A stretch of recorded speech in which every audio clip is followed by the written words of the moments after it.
ఇక అల్లు అర్జున్కు సంబంధించి నేనేం నాకు సంబంధం లేదు, ఏది అక్కడ పుష్ప 2కు సంబంధించి అక్కడ మహిళ చనిపోయినటువంటి ఘటనకు సంధ్యా థియేటర్లో ఆర్టీసీ క్రాస్ రోడ్ సంధ్యా థియేటర్ దగ్గర జరిగినటువంటి ఘటనకు నాకు సంబంధం లేదు అని చెప్పేసి ఆయన హైకోర్టుకి వెళ్ళిండు. హైకోర్టుకి వెళ్ళి అక్కడ అప్పీల్ చేసుకున్నాడు.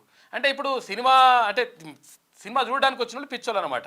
ఆయన వచ్చింది మాత్రం అట్లా కాదంట, ఆయన చూడడానికి వచ్చిందట. నిజంగా ఒకవేళ చూడడానికి అనుకుంటే మీకు మంచి మంచి వాళ్ళకు అంటే ఇప్పుడు మీకు ప్రత్యేకంగా థియేటర్లు ఏర్పాటు చేసుకుంటారు, ప్రత్యేకంగా స్క్రీన్లు ఏర్పాటు చేసుకుంటారు, అలా చూడవచ్చు మీరు. కానీ ఇక్కడికి వచ్చేసి తొక్కిసలాట జరగడానికి కారణమైనటువంటి మీరు మళ్ళీ ఇట్లా అనడం విషయం ఏంది అని చెప్పేసి చాలా మంది ఆగ్రహం వ్యక్తం చేస్తా ఉన్నారు. వాళ్ళకి వచ్చేసరికి ఎందుకో మరి సాఫ్ట్ కార్నర్ గా వెళ్తా ఉంటారు.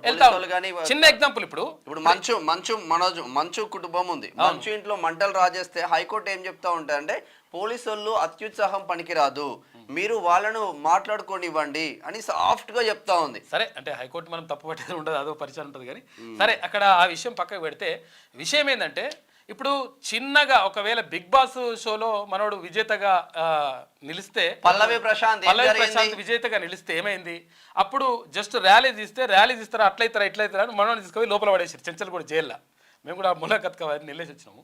అయితే జైల్లో పడేసిండ్రు.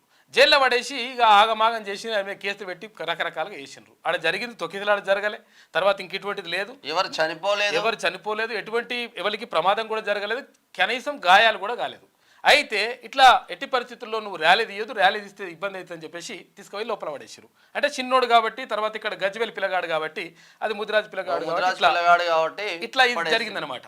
అయితే మరి పెద్ద పెద్ద హీరోలు పెద్ద 300 కోట్ల రూపాయలు తీసుకుంటున్నటువంటి హీరోలకు సంబంధించి మాత్రం ఇప్పుడు ఆయన జైలుగోడు, తర్వాత ఇంకా ఆయనదే తప్పు అన్నట్టు, అంటే వచ్చిన వాళ్ళదే తప్పు అన్నట్టు, సినిమా చూసిన వాళ్ళదే తప్పు అన్నట్టుగా వాళ్ళు మాట్లాడుతూ ఉన్నారు. ఇక ఇదొక మంచు మోహన్ బాబుకు సంబంధించి చూడండి, జర్నలిస్టులను కొడితే 3 సంవత్సరాల జైలు శిక్ష అని హైకోర్టులు చెప్తా ఉంటాయి, సుప్రీంకోర్టులు చెప్తా ఉంటాయి కదా, దాని గురించి ఏడా జైలు శిక్ష విధిస్తా ఉన్నారు మంచు మోహన్ బాబుకి. అయితే గాయాల పాలైపోయి ఆసుపత్రిలో ఎన్టీవీ రిపోర్టర్ కాలు ఇరిగిపోయిన పరిస్థితి, గ్రిల్లలో పడ్డాడు ఎన్టీవీ రిపోర్టర్. మొత్తం మీద నిన్న బైండ్ ఓవర్ కు సంబంధించి మంచు మోహన్ బాబు కుమారులు ఇద్దరు కూడా నిన్న సైబర్ మన రాచకొండ సిపి దగ్గరికి వచ్చేసి బైండ్ ఓవర్కు సంబంధించి 1 లక్ష రూపాయలు కూడా మనోజ్ ఇచ్చిండట. ఇచ్చేసి అక్కడ అంటే ఎప్పుడన్నా పిలిస్తే మేము రావాలని చెప్పేసి పూచికత్తు కిందనో ఏదో అట్లా ఇచ్చేసి అది జరుగుతూ ఉంది. అయితే ఏది ఏమైనప్పటికీ వాళ్ళకి ఫ్యామిలీ గొడవ ఎవరికి అవసరం లేదు. కాకపోతే ఏంటంటే లోపల జరిగితే ప్రాబ్లం ఏం లేదు. పబ్లిక్ లకు వచ్చినప్పుడు ఆటోమేటిక్గా పబ్లిక్ లో చర్చ జరుగుతుంది. కాబట్టి ఇదంతా 100% మోహన్ బాబు పైన కేసు పెట్టాల్సినటువంటి అవసరం ఉన్నది. ఆయన పేరు భక్తవత్సల నాయుడు. ఆయన పేరు అంత అసలు పేరు మోహన్ బాబు అసలు పేరు. అయితే భక్తవత్సల నాయుడు పైన 100% కేసు పెట్టాలి.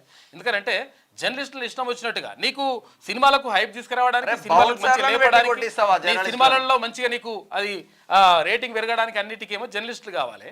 తర్వాత ఇప్పుడు విషయం అసలు యాక్చువల్గా కొంతమంది జర్నలిస్టులు కూడా అత్యుత్సాహం ప్రదర్శించొద్దు. ఎందుకంటే ఇళ్లకు డైరెక్ట్గా పోవడం కూడా కరెక్ట్ కాదు, అంటే అనుమతి లేకుండా అట్లా పోవడం కూడా కరెక్ట్ కాదు. కాకపోతే ఏంటంటే కొట్టడం ఏంది, ఇది ఎక్కడి సంస్కృతి?